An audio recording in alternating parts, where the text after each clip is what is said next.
शांति। आज 7 जून 2024 की बाबा की साकार मुरली है। मुरली के महावाक्य हैं, मीठे बच्चे, तुम आपस में रूहानी भाई भाई हो। तुम्हारा एक दो से अति प्यार होना चाहिए। तुम प्रेम से भरपूर गंगा बनो, कभी भी लड़ना झगड़ना नहीं। प्रश्न है, रूहानी बाप को कौन से बच्चे बहुत बहुत प्यारे लगते हैं? उत्तर है, पहला, जो श्रीमत पर सारे विश्व का कल्याण कर रहे हैं। दूसरा, जो फूल बने हैं, कभी भी किसी को कांटा नहीं लगाते, आपस में बहुत बहुत प्यार से रहते हैं, कभी रूसते नहीं। ऐसे बच्चे बाप को बहुत बहुत प्यारे लगते हैं। जो देह अभिमान में आकर आपस में लड़ते हैं, लून पानी होते हैं, वह बाप की इज्जत गवाते हैं। वह बाप की निंदा कराने वाले निंदक हैं। ओम शांति। जैसे रूहानी बच्चों को अब रूहानी बाप प्यारा लगता है, वैसे रूहानी बाप को रूहानी बच्चे भी प्यारे लगते हैं, क्योंकि श्रीमत पर सारे विश्व का कल्याण कर रहे हैं। कल्याणकारी सब प्यारे लगते हैं। तुम भी आपस में भाई भाई हो, तो तुम भी ज़रूर एक दो को प्यारे लगेंगे। बाहर वालों से इतना प्यार नहीं रहेगा जितना बाप के बच्चों का आपस में होगा। तुम्हारा भी आपस में बहुत बहुत प्यार होना चाहिए। अगर भाई भाई यहाँ ही लड़ते झगड़ते हैं या प्यार नहीं करते, तो वह भाई नहीं ठहरे। तुम्हारा आपस में लव होना चाहिए। बाप का भी आत्माओं से लव है ना, तो आत्माओं का भी आपस में बहुत लव होना चाहिए। सतयुग में सब आत्माएं एक दो को प्यारी लगती हैं, क्योंकि शरीर का अभिमान टूट जाता है। तुम भाई भाई एक बाप की याद से सारे विश्व का कल्याण करते हो। अपना भी कल्याण करते हो तो भाइयों का भी कल्याण करना चाहिए। इसलिए बाप देह अभिमानी से देही अभिमानी बना रहे हैं। वो लौकिक भाई भाई तो आपस में धन के लिए, हिस्से के लिए लड़ पड़ते हैं। यहाँ लड़ने झगड़ने की बात नहीं। हर एक को डायरेक्ट कनेक्शन रखना पड़ता है। यह है बेहद की बात। योग बल से बाप से वर्षा लेना है। लौकिक बाप से स्थूल वर्षा लेते हैं। यह तो है रूहानी बाप से रूहानी बच्चों को रूहानी वर्षा। हर एक को डायरेक्ट बाप से वर्षा लेना है। जितना जितना इंडिविजुअल बाप को याद करेंगे, उतना वर्षा मिलेगा। बाप देखेंगे आपस में लड़ते हैं, तो बाप कहेंगे, तुम निधन के हो क्या? रूहानी भाई भाई को झगड़ना नहीं चाहिए। अगर भाई भाई होकर आपस में लड़ते झगड़ते हैं, प्यार नहीं, तो जैसे रावण के बन जाते हैं। वह सब आसुरी संतान ठहरे। फिर देवी संतान और आसुरी संतान में जैसे कि फर्क नहीं रहता, क्योंकि देह अभिमानी बनकर ही लड़ते हैं। आत्मा आत्मा से लड़ती नहीं है। इसलिए बाप कहते हैं, मीठे मीठे बच्चे, आपस में लून पानी नहीं होना। होते हैं तब समझाया जाता है। फिर बाप कहेंगे, यह तो देह अभिमानी बच्चे हैं, रावण के बच्चे हैं, हमारे तो नहीं हैं, क्योंकि आपस में लून पानी होकर रहते हैं। तुम 21 जन्म शिरखंड होकर रहते हो। इस समय देही अभिमानी बन रहना है। अगर आपस में नहीं बनती है, तो उस समय के लिए रावण संप्रदाय समझना चाहिए। आपस में लून पानी होने से बाप की इज्जत गवाएंगे। भल ईश्वरीय संतान कहते हैं, परंतु आसुरी गुण है, तो जैसे देह अभिमानी है। देही अभिमानी में ईश्वरीय गुण होते हैं। यहाँ तुम ईश्वरीय गुण धारण करेंगे, तब ही बाप साथ में ले जाएंगे। फिर वही संस्कार साथ में जाएंगे। बाप को मालूम पड़ता है कि बच्चे देह अभिमान में आकर लून पानी हो रहते हैं। वह ईश्वरीय बच्चे कहला न सके। कितना अपने को घाटा डालते हैं, माया के वश हो जाते हैं। आपस में लून पानी यानी नमक पानी मतभेद हो जाते हैं। यूँ तो सारी दुनिया ही लून पानी है, लेकिन अगर ईश्वरीय संतान भी लून पानी हो तो बाकी फ़र्क क्या रहा। वह तो बाप की निंदा कराते हैं। बाप की निंदा कराने वाले लून पानी होने वाले ठोर पा न सकें, उनको नास्तिक भी कह सकते हैं। आस्तिक होने वाले बच्चे कभी लड़ नहीं सकते। तुम्हें आपस में लड़ना नहीं है, प्रेम से रहना यहाँ ही सीखना है। जो फिर 21 जन्म आपस में प्रेम रहेगा। बाप के बच्चे कहलाकर फिर भाई भाई नहीं बनते तो वह आसुरी संतान ठहरे। बाप बच्चों को समझाने के लिए मुरली चलाते हैं, लेकिन देह अभिमान के कारण उनको यह भी मालूम नहीं पड़ता कि बाबा हमारे लिए कह रहे हैं। माया बड़ी तीखी है, जैसे चूहा काटता है, जो मालूम ही नहीं पड़ता है। माया भी बड़ी मीठी मीठी फूंक दे और काट लेती हैं, पता भी नहीं पड़ता है। आपस में रूसना आदि आसुरी संप्रदाय का काम है। बहुत सेंटर्स में लून पानी होकर रहते हैं। अभी कोई परफेक्ट तो बने नहीं है। माया वार करती रहती है। माया ऐसा माथा मोड़ लेती है जो पता नहीं पड़ता है। अपने दिल से पूछना है कि हमारा आपस में प्रेम है वा नहीं। प्रेम के सागर के बच्चे हो तो प्रेम से भरपूर गंगा बनना चाहिए। लड़ना झगड़ना उल्टा सुल्टा बोलना, इससे न बोलना अच्छा है। Hear no evil. अगर किसी में क्रोध का अंश है तो वह लव नहीं रहता है। इसलिए बाबा कहते हैं, रोज़ अपना पोता मेल निकालो। आसुरी चलन सुधरती नहीं तो फिर नतीजा क्या निकलता है, क्या पद पाएंगे। बाप समझाते हैं, कोई सर्विस नहीं करेंगे तो फिर क्या हालत हो जाएगी, पद कम हो जाएगा। साक्षात्कार तो सबको होना ही है। तुमको भी अपनी पढ़ाई का साक्षात्कार होता है। साक्षात्कार होने के बाद ही फिर तुम ट्रांसफ़र होते हो। ट्रांसफ़र होकर तुम नई दुनिया में आ जाएंगे। पिछाड़ी में सब साक्षात्कार होगा, कौन कौन किस मार्ग से पास हुआ है।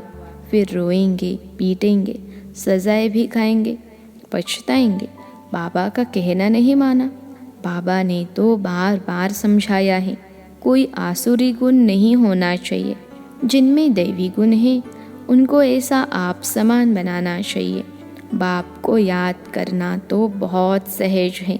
अल्फ और बे, अल्फ माना बाप, बे बादशाही। तो बच्चों को नशा रहना चाहिए। अगर आपस में लून पानी होंगे तो फिर ईश्वरीय औलाद कैसे समझेंगे। बाबा समझेंगे यह आसुरी औलाद है। माया ने इसे नाक से पकड़ लिया है, उनको पता भी नहीं पड़ता है। सारी अवस्था डावाडोल, पद कम हो पड़ता है। तुम बच्चों को उन्हें प्रेम से सिखाने की कोशिश करनी चाहिए। प्रेम की दृष्टि रहनी चाहिए। बाप प्रेम का सागर है तो बच्चों को भी खींचते हैं ना, तो तुमको भी प्रेम का सागर बनना है। बाप बच्चों को बहुत प्यार से समझाते हैं, अच्छे मत देते हैं। ईश्वरीय मत मिलने से तुम फूल बन जाते हो। सब गुण तुमको देते हैं। देवताओं में प्यार है ना, तो वह अवस्था तुम्हें यहाँ जमानी है। इस समय तुमको नॉलेज है, फिर देवता बन गए तो नॉलेज नहीं रहेगी। वहाँ देवी प्यार ही रहता है। तो बच्चों को अब दैवी गुण भी धारण करने हैं। अभी तुम पूज्य बनने लिए पुरुषार्थ कर रहे हो। अभी संगम पर हो। बाप भी भारत में आते हैं, शिव जयंती मनाते हैं, परंतु वह कौन है, कैसे, कब आते, क्या करते हैं, यह नहीं जानते। तुम बच्चे भी अभी नंबरवार पुरुषार्थ अनुसार जानते हो। जो नहीं जानते वह किसको समझा भी नहीं सकते। फिर पद कम हो जाता है।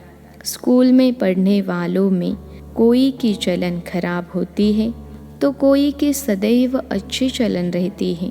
कोई प्रेजेंट रहे, कोई अब्सेंट। यह प्रेजेंट वह है जो सदैव बाप को याद करते हैं। स्वदर्शन चक्र फिराते रहते हैं।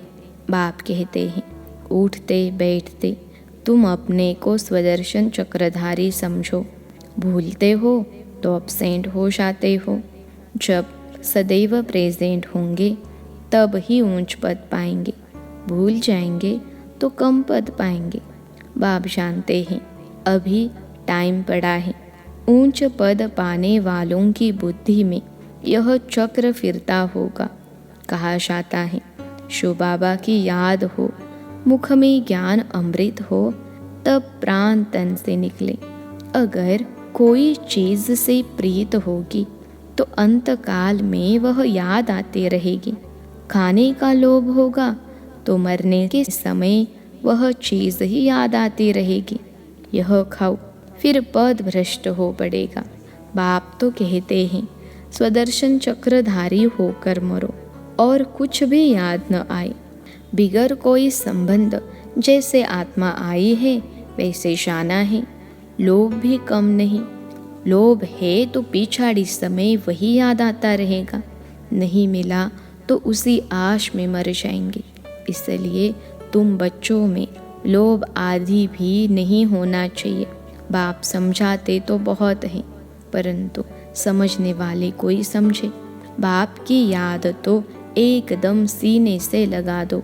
बाबा, ओहो बाबा, बाबा बाबा मुख से कहना भी नहीं है। अजाप अजाप चलता रहे।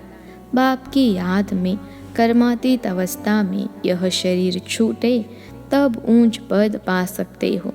अच्छा, मीठे मीठे सिखिलते बच्चों प्रति माता पिता बाप दादा का याद प्यार और गुड मॉर्निंग। रूहानी बाप की रूहानी बच्चों को नमस्ते। हम रूहानी बच्चों की सिखिलते रूहानी माता पिता बाप दादा को याद प्यार गुड मॉर्निंग और नमस्ते बाबा नमस्ते। धारणा के लिए मुख्य सार पहली पॉइंट है, प्रेम से भरपूर गंगा बनना है। सबके प्रति प्रेम की दृष्टि रखनी है। कभी भी मुख से उल्टे बोल नहीं बोलने हैं। दूसरी पॉइंट है, किसी भी चीज़ में लोभ नहीं रखना है। स्वदर्शन चक्रधारी होकर रहना है। अभ्यास करना है कि अंत समय कोई भी चीज़ याद न आए। आज का वरदान है, पुरानी देह व दुनिया की सर्व आकर्षणों से सहज और सदा दूर रहने वाले राज ऋषि भव। पुरानी देह व दुनिया की सर्व आकर्षणों से सहज और सदा दूर रहने वाले राज ऋषि भव। विश्लेषण है, राज ऋषि अर्थात एक तरफ सर्व प्राप्ति के अधिकार का नशा और दूसरे तरफ बेहद के वैराग्य का अलौकिक नशा। वर्तमान समय इन दोनों अभ्यास को बढ़ाते चलो। वैराग्य माना किनारा नहीं, लेकिन सर्व प्राप्ति होते भी हद की आकर्षण मन बुद्धि को आकर्षण में नहीं लाए। संकल्प मात्र भी अधीनता न हो, इसको कहते हैं राज ऋषि अर्थात बेहद के वैरागी। यह पुरानी देह व देह की पुरानी दुनिया, व्यक्त भाव, वैभवों का भाव, इन सब आकर्षणों से सदा और सहज दूर रहने वाले। आज का स्लोगन है, साइंस के साधनों को यूज़ करो लेकिन अपने जीवन का आधार नहीं बनाओ। साइंस के साधनों को यूज़ करो लेकिन अपने जीवन का आधार नहीं बनाओ। मातेश्वरी जी के मधुर महावाक्य। देखो, मनुष्य कहते हैं कौरवों और पांडवों की आपस में कुरुक्षेत्र में लड़ाई लगी है और फिर दिखलाते हैं पांडवों का साथी डायरेक्शन देने वाला श्री कृष्ण था। तो जिस तरफ स्वयं प्रकृतिपति है उसकी तो विजय ज़रूर होगी। देखो, सभी बातें मिला दी हैं। अभी पहले तो इस बात को समझो कि प्रकृतिपति तो परमात्मा है। श्री कृष्ण तो सतयुग का पहला देवता है। पांडवों का सारथी तो परमात्मा था। अब परमात्मा हम बच्चों को कभी हिंसा नहीं सिखला सकता है। न पांडवों ने हिंसक लड़ाई कर स्वराज्य लिया। यह दुनिया कर्म क्षेत्र है, जिसमें मनुष्य जैसा जैसा कर्म कर बीज बोता है, वैसा अच्छा व बुरा फल भोगता है। जिस कर्म क्षेत्र पर पांडव अर्थात भारत माता शक्ति अवतार भी मौजूद हैं, परमात्मा भारत खंड में ही आते हैं, इसलिए भारत खंड को अविनाशी कहा जाता है। परमात्मा का अवतरण खास भारत खंड में हुआ है, क्योंकि अधर्म की वृद्धि भी भारत खंड से हुई है। वहाँ ही परमात्मा ने योग बल द्वारा कौरव राज्य खत्म कर पांडवों का राज्य स्थापन किया, तो परमात्मा ने एक आदि सनातन धर्म स्थापन किया। परंतु भारतवासी अपने महान पवित्र धर्म और श्रेष्ठ कर्म को भूल अपने को हिंदू कहलाते हैं। बेचारे अपने धर्म को न जान औरों के धर्म में जुड़ गए हैं, तो वह बेहद का ज्ञान, बेहद का मालिक खुद ही बताता है। यह तो अपने स्वधर्म को भूल हद में फंस गए हैं, जिसको कहा जाता है अति धर्मग्लानि, क्योंकि यह सब प्रकृति के धर्म हैं। परंतु पहले चाहिए स्वधर्म, तो हर एक का स्वधर्म है कि मैं आत्मा शांत स्वरूप हूँ। फिर अपनी प्रकृति का धर्म है देवता धर्म। यह 33 करोड़ भारतवासी देवताएं हैं, तभी तो परमात्मा कहता है अनेक देह के धर्मों का त्याग करो, सर्वधर्मानि परित्याज्य। इस हद के धर्मों में इतना आंदोलन हो गया है, तो अब इन हद के धर्मों से निकल बेहद में जाना है।